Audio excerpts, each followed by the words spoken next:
মসজিদে নববী শুধু উপাসনার জায়গা নয়, এটি একাধারে সম্মেলন কেন্দ্র, বিচারালয় এবং ধর্মীয় শিক্ষাকেন্দ্র হিসেবে ব্যবহৃত হয়েছে। প্রতিবছর হজের আগে বা পরে সারা বিশ্বের লক্ষ লক্ষ মুসলিম এই মসজিদে ইবাদত করতে আসে। কেন কিভাবে এই পর্বে জানব ইসলামের দ্বিতীয় সর্বোচ্চ মসজিদ মসজিদে নববী সম্পর্কে।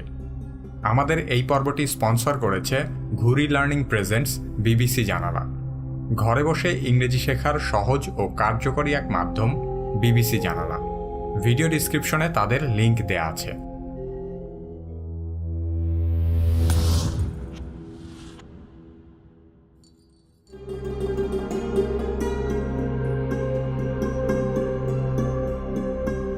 হজরত মুহাম্মদ সাল্লাল্লাহু আলাইহি সাল্লাম মক্কা ছেড়ে মদিনায় আসার পর মসজিদে নববী নির্মাণ করেন। মহানবী সাল্লাল্লাহু আলাইহি সাল্লাম নিজে এই মসজিদ নির্মাণের জন্য শারীরিক শ্রম